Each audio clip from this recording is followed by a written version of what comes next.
À Seijo, dans la ville de Setagaya, métropole de Tokyo, se trouve un manoir luxueux où résident 7 magnifiques frères et sœurs, entourés de domestiques qui répondent à leurs moindres besoins. Dans la salle à manger, les 2 frères discutent. Arata, 16 ans, demande à son frère Shion comment se trouvait une petite amie. Shion, scotché à son téléphone, lève à peine les yeux et répond quelque chose comme « Comment veux-tu que je sache ?» Arata insiste, il veut savoir comment la relation de Shion avec Yu a commencé. Shion, un peu agacé, dit « Ça s'est fait comme ça, y a pas de formule ». Puis il retourne la question et demande ce qui s'est passé avec la fille avec qui Arata flirtait. Arata explique qu'il lui a juste dit qu'elle était vraiment jolie, rien de bien méchant. Shion lui dit que ça ne le mènera nulle part, qu'il doit se bouger, et lui rappelle qu'en tant que fils de millionnaire et personnage principal d'un anime, il pourrait avoir n'importe qui. Mais Arata, romantique invétéré, attend son âme sœur ou quelque chose comme ça. À ce moment, les sœurs arrivent, le waifu squad. Oka les interrompt, disant qu'ils font honte à la famille. Seiya, avec des stats totalement inventés, affirme que les mecs passent 90% de leur temps à parler des filles. Les 3 autres sœurs balancent aussi quelques commentaires, plus par obligation que par réelle conviction. Oka accuse Arata d'essayer de soutirer des détails croustillants à Shion sur sa relation avec Yu. Arata réfute ces accusations, mais Shion, pour envenimer les choses, ment en disant qu'Arata trouvait que Oka faisait beaucoup plus femme, récemment. Excédé, Oka appelle son chien et lui ordonne de mordre ce qu'il faut pour punir ce pervers en présence de ses sœurs. Sans tarder, le chien bondit sur son postérieur et s'en donna à cœur joie comme s'il avait trouvé de la viande. Alors que notre gars souffre le martyre, les filles ne peuvent s'empêcher de se moquer de lui. Une fois le chien rappelé, Arata tente de se défendre, mais Seiya ramène sur le tapis ce qui s'est passé avec Kotono, la plus jeune. Banri, l'aîné, leur demande d'être plus indulgent avec le petit pervers, vu qu'il est en pleine puberté. Mais Oka réplique que c'est exactement ce genre de pensée qui l'a rendu comme ça. Banri dit que le comportement d'Arata est compréhensible, vu qu'il est entouré de waifus sublimes toute la journée. Seiya intervient et rappelle que les relations amoureuses au sein d'une même famille sont mauvaises pour la descendance, selon les études. Mais Banri, fidèle à son style provocateur, affirme que la science est incapable d'expliquer les caprices du cœur humain.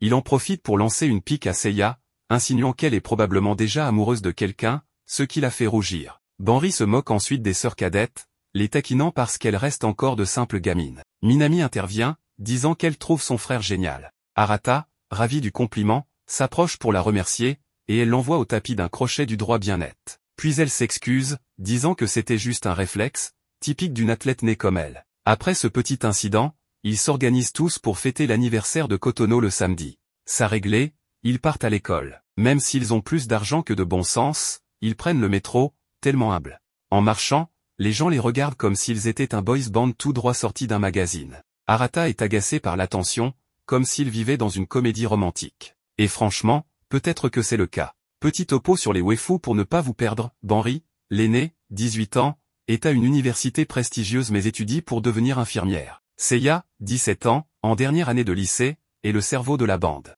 Oka, 16 ans, en 2e année de lycée, est la plus populaire. Minami, 15 ans, première année, est tout en musclé en énergie. Et enfin, Kotono, 14 ans, collégienne, est le classique type timide, calme et adorable. Retour au garçon, Shion demande à Arata si elle lui a vraiment avoué ses sentiments. Arata, un peu mal à l'aise, admet que oui, mais dit qu'il n'est pas assez tordu pour répondre à ses sentiments. De toute façon, il a déjà quelqu'un d'autre en tête, et comme elle n'est pas de la famille, c'est un gros plus. Shion lui dit que même si Arata a tout pour séduire n'importe quelle fille, ses traumatismes d'enfance l'ont transformé en gros flemmard en matière de romance. Plus tard, chez eux, Arata stalk obsessionnellement le profil de Lala, la fille qu'il aime, mais la peur le paralyse au point qu'il n'arrive même pas à lui envoyer une demande d'amis. À ce moment, Oka entre et lui demande de lui passer les devoirs. Ils s'assoient pour étudier ensemble, mais Arata ne peut s'empêcher de lui jeter quelques regards. Embarrassé, il finit par lâcher qu'elle devrait peut-être se couvrir un peu plus.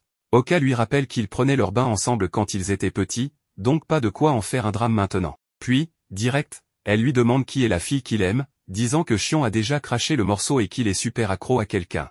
Elle insiste pour qu'il se confie, arguant que des jumeaux doivent se soutenir dans ce genre de truc. Arata résiste mais finit par avouer qu'il a dit à Lala qu'elle était jolie. Oka, tout excité, dit qu'elle connaît Lala et peut totalement lui arranger un rencard. Mais Arata l'arrête, disant qu'il ne veut pas de son aide. Oka lui rappelle qu'il est l'héritier de leur père et qu'il devrait au moins faire un effort pour lui. Mais Arata tient bon et dit qu'il le fera à sa façon, c'est-à-dire mater Lala de loin pendant des jours jusqu'à ce qu'elle se sente si mal à l'aise qu'elle finisse par le remarquer. Oka, excédé, explose, bon, eh bien, va te faire voir. J'essaie d'aider comme une personne décente, et toi, tu fais l'idiot. Très bien, reste là tout seul, vierge et pleurnichard, salut, loser. Pendant ce temps, dans la chambre de Kotono, elle regarde une photo de ses frères et sœurs, mais la façon dont elle fixe Arata n'a rien de très fraternel. Puis Arata passe en mode philosophe et se met à divaguer sur le destin, comment tout est déjà écrit, même qui sont tes frères, sœurs et âmes sœurs, ou un truc du genre. Honnêtement, j'ai un peu décroché. Samedi arrive, et tout le monde se prépare pour fêter l'anniversaire de Kotono. Ils descendent dans la salle à manger pendant qu'Arata monologue dans sa tête. Minami rend les écouteurs qu'Oka lui avait prêtés, mais il en manque un. Oka s'énerve et lance, sérieux, je fais quoi avec un seul? Surtout qu'elle les avait prêtés parce que Minami avait perdu les siens, ce qui aurait dû être un signal d'alarme. Arata, voyant l'attention lui échapper, intervient avec un discours de paix, on est frères et sœurs, on ne devrait pas se disputer. Et là, leur père arrive pour le dîner. Avant le toast, il annonce qu'il a quelque chose d'important à dire. Maintenant que Kotono a 15 ans, il est temps de leur révéler la vérité, ils ne sont pas vraiment frères et sœurs. Ils peuvent se mettre en couple entre eux s'ils veulent. Fêtez bien. Arata, complètement sonné, demande ce que ça veut dire. Leur père explique qu'ils sont tous adoptés, qu'ils sont assez grands pour comprendre, et qu'il avait promis à sa défunte épouse de révéler la vérité une fois que la plus jeune aurait 15 ans. Bien que Shion et Minami soient jumeaux, il précise que les autres n'ont aucun lien de sang. Il dit qu'il comprend qu'ils soient tous choqués, mais qu'à partir de maintenant, il sera totalement honnête et répondra à toutes leurs questions. Et hop, sujet clos, on passe à la fête. Ouais, juste comme ça. La bonne commence à servir le dîner pendant que tout le monde est encore en mode mais qu'est-ce qui vient de se passer? Ils ont probablement chanté joyeux anniversaire avec l'énergie émotionnelle d'une thérapie de groupe post-traumatique, mais malheureusement, on ne voit pas ça. Ils finissent le dîner et passent au salon pour prendre le thé ensemble. Banri dit à la bonne de partir, qu'elle prend le relais, car il y a des affaires familiales sérieuses à discuter. La seule qui a bien mangé, c'est Minami, mais c'est son truc, la bouffe. Banri commente que la petite doit tenir l'optimisme de son père, ce à quoi Seiya répond que ça n'a rien à voir avec la génétique, et même si c'était le cas, elle n'est même pas sa fille biologique. Aïe. Oka ajoute que leur père a choisi le pire moment pour lâcher la bombe. Ouais, il aurait au moins pu attendre qu'il coupe le gâteau. Mais Seiya contre en disant qu'il n'avait pas le choix, qu'il avait promis à leur défunte mère, et que c'était maintenant ou jamais.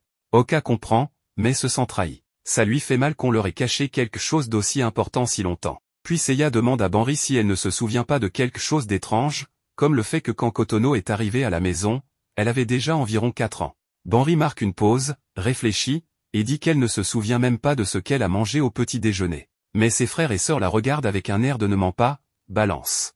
Elle insiste en disant que ça n'a pas d'importance, que l'important, c'est qu'ils ont grandi ensemble, et même s'ils n'ont pas de lien de sang, ils restent frères et sœurs. Donc, pas de trucs bizarres entre eux. Tout le monde est d'accord avec ça.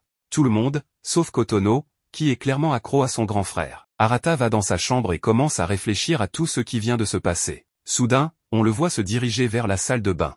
En arrivant, il voit les sous-vêtements de sa sœur dans le panier à linge, et pour la première fois de sa vie, ça le perturbe plus que d'habitude. Hier, ça ne semblait pas grave, mais aujourd'hui, ils ne sont plus liés par le sang, et ça change les règles du jeu. Pourtant, Arata se répète qu'ils sont sa famille et qu'il ne cédera pas à la tentation.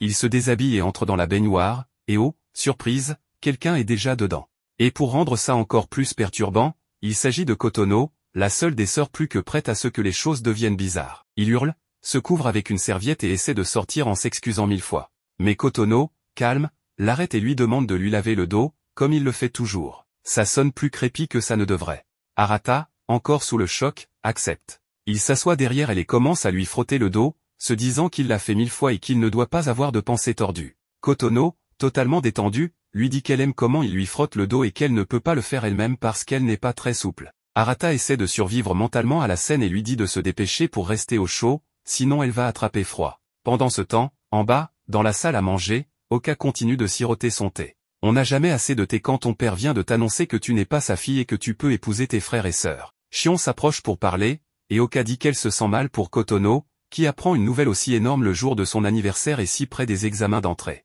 C'est pas cool. Shion répond que tout ira bien, que les notes ne seront pas un problème, mais Oka n'est pas si sûre. En tant que cadette, elle pense que tout le monde devrait mieux prendre soin d'elle. Elle demande aussi à Shion ce qu'il pense de tout ce bazar. Il hausse les épaules et dit que tout est arrivé si vite qu'il est encore en train de digérer. Oka, d'un ton un peu vulnérable, demande s'il sait ce qu'Arata pense de tout ça. Shion, intrigué, lui demande si ça l'intéresse vraiment. Oka devient sérieuse et lui dit de ne pas compliquer les choses. Elle a passé des années à croire qu'ils étaient jumeaux, donc elle le voit comme une partie d'elle. Shion dit qu'Arata ressent probablement la même chose, mais qu'il reste l'héritier de la maison et son frère. Il se demande aussi comment le monde les verra maintenant qu'ils pourraient techniquement se marier. Pendant ce temps, à l'étage, dans la salle de bain, Kotono enlace son grand frère, complètement nu.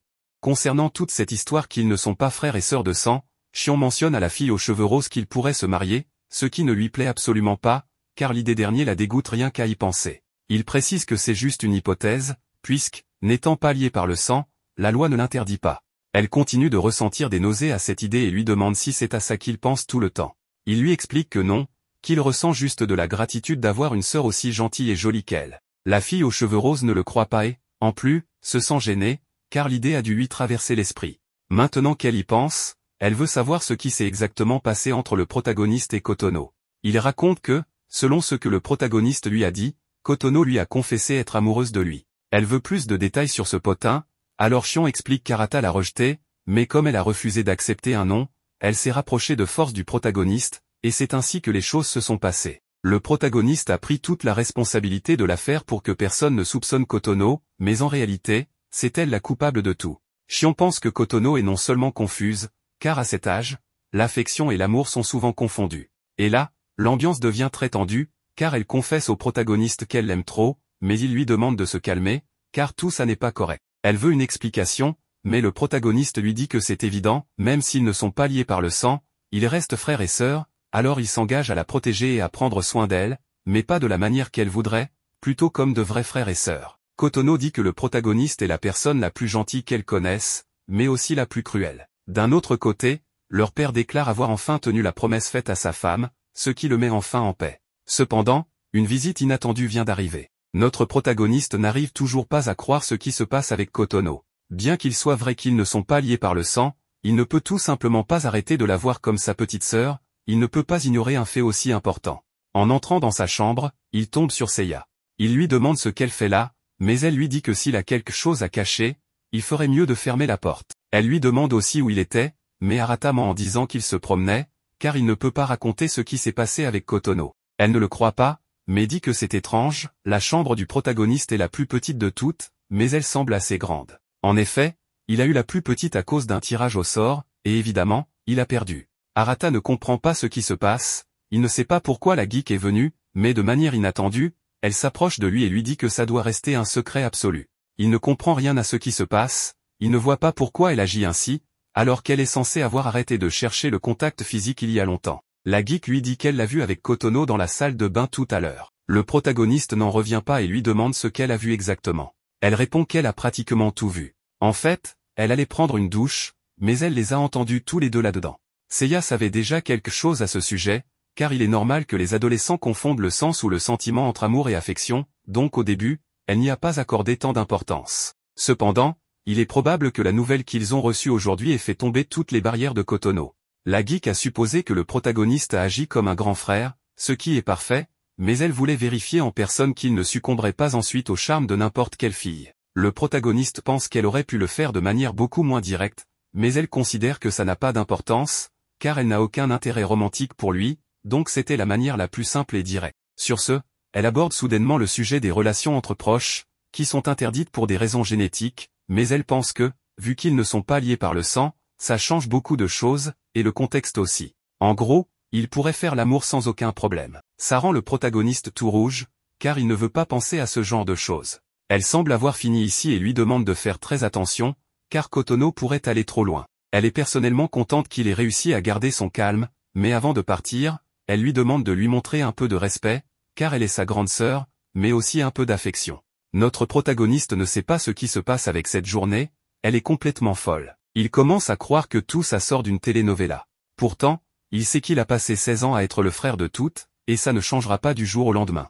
Pendant ce temps, Minami demande à la geek ce qu'elle fait là, mais elle répond que rien de particulier. Le lendemain matin, Arata a mal à la tête à cause de tout ce qui s'est passé la veille. Sur le point de partir à l'école, il tombe sur Kotono et Banri, qui portent des uniformes d'infirmières. Le protagoniste leur demande pourquoi elles sont habillées comme ça, et Banri explique que c'est pour leur pratique, et qu'elle en a profité pour l'essayer avec Kotono. Elle lui demande s'il aime comment elles sont, mais le protagoniste évite de répondre pour des raisons évidentes. En sortant, Shion pense que Banri essayait juste de détendre l'atmosphère. Sur le chemin de l'école, les gens ne peuvent s'empêcher de complimenter les filles, encore impressionnées par leur beauté et par le fait miraculeux qu'elles soient toutes sœurs. Shion se demande sérieusement comment les gens réagiraient s'ils apprenaient qu'ils ne sont pas liés par le sang, mais pour l'instant, le protagoniste ne veut pas y penser. Au cours de la journée, il a remarqué que tous ses frères et sœurs agissent à l'école comme si de rien n'était, alors que lui est très pensif. Soudain, Minami arrive pour le saluer, car pour la première fois depuis longtemps, elle n'a pas d'entraînement. Le protagoniste la regarde fixement,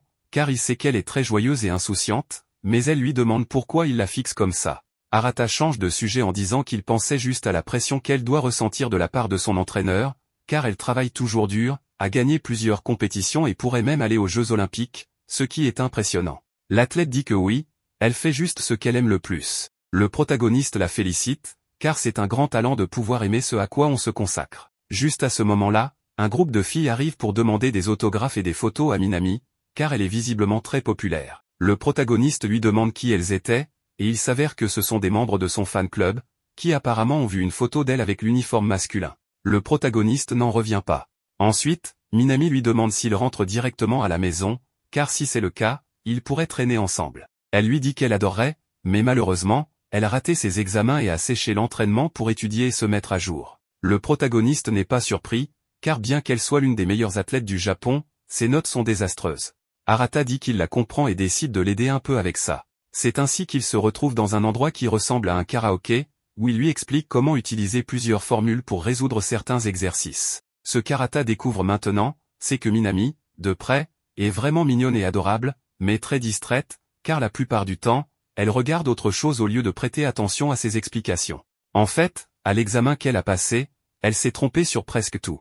Bien qu'il soit censé étudier, elle insiste pour aller chanter un peu, profitant de l'ambiance, et elle se lance dans une chanson incroyable sur le fait qu'elle est nulle en études. Au moins, elle est honnête. Elle continue de chanter, le protagoniste semble s'amuser, mais il est surpris de voir à quel point elle peut s'amuser avec n'importe quoi. Arata n'a aucun mal à être avec elle, et il semble qu'elle soit celle avec qui il passe le meilleur moment. En sortant, le protagoniste voit la fille qu'il aime, alors il se cache immédiatement. Minami s'en rend compte, mais pour l'instant, elle ne dit rien. De retour à la maison, elle est heureuse de s'être autant amusée, mais le protagoniste n'est pas complètement satisfait, car l'objectif était d'étudier, pas de chanter. Elle change de sujet en disant que ce qui s'est passé la veille était faux. Il lui demande ce qu'elle en pense, et elle répond qu'elle ne voit pas pourquoi leur père leur mentirait. Donc, la question maintenant est, qui sont les parents biologiques de chacun? Pour l'instant, le mieux serait de discuter avec lui pour qu'il leur donne plus de détails. Le protagoniste ne s'attendait pas à une réponse aussi sensée de la part de Minami. Cela dit, elle dit qu'elle s'inquiète pour Kotono,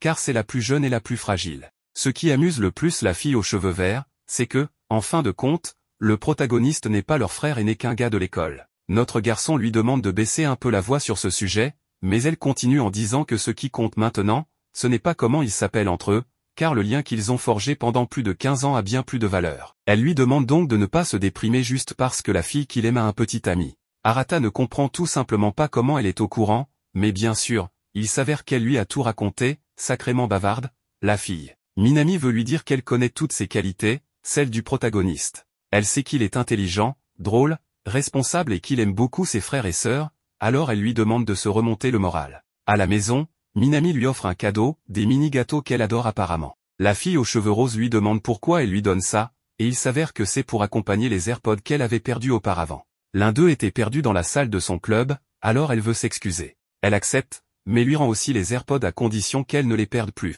Mais maintenant que tout est réglé, elle lui demande de descendre manger les petits gâteaux avec les autres, car il y en a trop pour elle seule.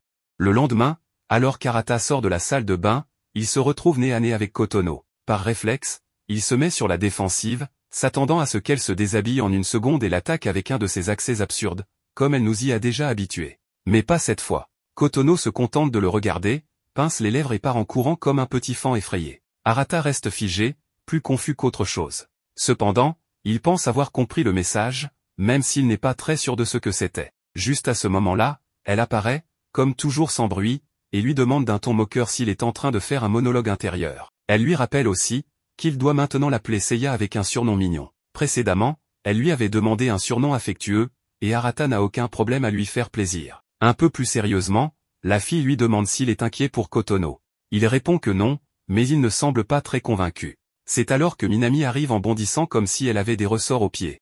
Encore surexcitée par la soirée de jeu, elle lui balance à la figure que le score final était de 15 à 5 en sa faveur, et appelle Arata partenaire, ce qui fait tordre la bouche de Seiya. Ça le dérange, mais il ne sait pas trop pourquoi. Plus tard, à l'école, Arata tombe sur Lala. Avant qu'il ne puisse dire quoi que ce soit, Uka apparaît derrière lui comme un esprit farceur. Elle lui demande pourquoi il ne lui avoue pas simplement ses sentiments. Arata répond que ça ne sert à rien, que Lala a déjà un petit copain. Il a déjà été rejeté sans même avoir essayé. Tant pis. Elle part avec ses amis, toute excitée parce que demain, toute la famille va au parc pour continuer à célébrer l'anniversaire de Kotono. Arata est surpris de voir à quel point sa sœur est aimée et populaire, surtout qu'à la maison, elle ne fait que l'emmerder. Les amis d'Uka jettent un œil à Arata et plaisantent sur le fait de l'épouser. Uka s'énerve et leur dit que son frère est un cochon à main baladeuse. Cependant, de la haine à l'amour, il n'y a qu'un pas, car les insultes constantes qu'elle lançait à son frère se sont transformées en compliments, et sans s'en rendre compte, elle était déjà en train de le flatter. Quand elle s'en rend compte, elle devient rouge comme une tomate et décide de faire comme si elle n'avait rien dit. Le jour suivant, ils arrivent au parc, qui est en gros Disneyland. Minami court embrasser la mascotte lapin comme si elle avait 5 ans. Arata soupire juste. Il se demande si la journée va être comme ça tout du long. Banri leur rappelle qu'ils sont là uniquement pour l'anniversaire de Kotono, mais on ne comprend pas bien ce qu'ils sont censés faire avec ça. Du coup, Kotono reste en arrière comme si personne ne se souvenait que c'est son jour. Les filles commencent à se plaindre qu'elles ont faim. Banri, agacée, dit qu'elle va chercher à manger, mais pas toute seule, alors elle traîne Arata avec elle. Aux autres, elle dit de ne pas bouger, de les attendre. Quand ils reviennent, ils ont tout un tas de trucs, soda, snacks, même des churros, mais il n'y a plus personne. Personne ne les a attendus. Banri fait une tête, et il s'assoit à une table pendant qu'ils essaient de les appeler. Personne ne répond, comme si les téléphones n'existaient pas. Banri hausse les épaules et dit que tant pis, qu'ils n'ont qu'à faire comme s'ils étaient en rencard, parce que bien sûr, c'est tout à fait normal. Arata lui demande ce qu'ils vont faire de la bouffe et aussi de leurs frères et sœurs. Banri répond qu'ils finiront bien par les retrouver un moment ou un autre, et que pour la nourriture, ils mangent ce qu'ils peuvent. Elle dit que ce n'est pas tous les jours qu'elle peut avoir un rencard avec un mec aussi beau que lui. Arata lui rappelle qu'ils sont frères et sœurs, mais Banri dit que personne ici ne le sait, alors qu'est-ce que ça change? Puis elle s'accroche à son bras toute contente et continue à marcher dans le parc. Arata ne peut s'empêcher de remarquer que sa poitrine est bien collée contre lui. Évidemment, Banri s'en rend compte et lui demande s'il est en train de penser à quel point c'est doux. Il l'accuse de le faire exprès, et Banri lui dit que non, qu'elle est juste très bien pourvue, qu'elle n'y peut rien, qu'elle ne peut pas contrôler ça, tant pis. Elle ajoute que c'est peut-être trop pour un vierge comme lui. Et effectivement, Arata n'en peut plus et s'éloigne. Il continue à marcher avec de la distance entre eux. Maintenant Banri rigole et lui dit qu'il devrait se sentir chanceux d'être aux côtés d'une bombe comme elle. Arata se rend compte que c'est vrai, les gens les regardent. En fait, il a déjà entendu dire qu'à la fac, Banri est très populaire, et que parmi toutes les jolies sœurs, c'est elle que les gens préfèrent. Banri le confirme avec fierté et lui balance que s'il se comporte bien en rentrant à la maison, elle le laissera se faire plaisir avec son corps. Au lieu de la remercier pour ce geste, il se fâche et lui dit d'arrêter de se moquer de lui. Ensuite, ils vont à une attraction et le pauvre garçon ne peut pas s'empêcher de mater son fessier tout le trajet. Il est tellement distrait qu'il trébuche et se ridiculise. Banri lui tend la main comme s'il était un petit enfant. Après, il monte sur les montagnes russes. En redescendant, Arata essaie de rappeler ses frères et sœurs. Après un moment, Shion voit enfin les messages et lui répond. Il lui dit qu'ils sont dans la maison des horreurs mais de l'autre côté du parc, donc les retrouver ne va pas être simple. Pendant ce temps, Uka a aussi vu les messages et commence à spéculer. Elle parie que Banri en a profité pour dire à Arata qu'il devrait faire un rencard, et qu'elle est sûrement en train de se foutre de lui en lui frottant les seins chaque fois qu'elle peut. Et tout le monde la croit parce que ça ne paraît pas si absurde que ça. Uka reproche à Arata et Banri d'avoir oublié la fille dont c'est l'anniversaire, mais Seiya dit que c'est en fait eux qui les ont plantés. Bref, comme c'est son anniversaire, il la laisse choisir la prochaine attraction. Dans l'après-midi, Arata et Banri s'assoient pour se reposer. Il essaie de recontacter les autres, mais elle lui dit qu'ils chercheront plus tard. Là, elle a faim et veut se goinfrer. Arata la trouve très mignonne quand elle mange des objets phalliques et se demande ce qu'elle pense de la nouvelle concernant leur père. Il lui pose la question. Banri dit que ça l'a prise par surprise, mais qu'elle ne veut pas être la seule à déprimer à cause de ça, et elle veut savoir comment les autres l'ont pris. Arata ne croit pas devoir lui dire qu'il a failli coucher avec 2 de ses sœurs après avoir appris la nouvelle, alors il se contente de dire qu'il espère qu'ils resteront tous frères et sœurs comme toujours. Banri lui dit qu'il est trop mignon, comme quand il venait vers elle quand il se faisait embêter petit. Elle lui raconte qu'elle avait promis de toujours protéger leur lien fraternel et qu'elle sera toujours là pour aider tout le monde. Arata comprend maintenant pourquoi elle le protégeait autant quand il était môme. Il est temps de chercher les autres, mais une fillette courant avec des sodas trébuche et les boissons vole vers Banri. Arata utilise sa super vitesse pour s'interposer. La petite fille s'excuse pour l'avoir éclaboussée, il lui dit que ce n'est pas grave, lui demande même si elle va bien. Banri essaie de le sécher avec une serviette et lui demande pourquoi il a fait ça.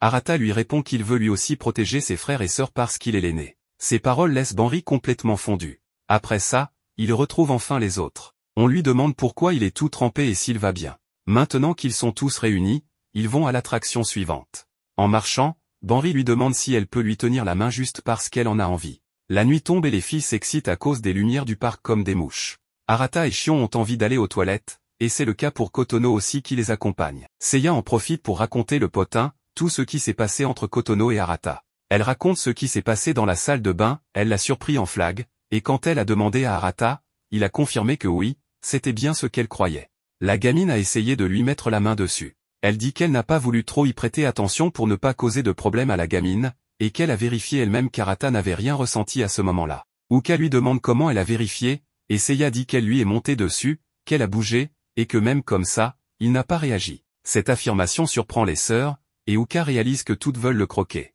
Elle dit qu'elle a fait ça seulement pour éviter de plus gros problèmes. Tout ça au nom de la science.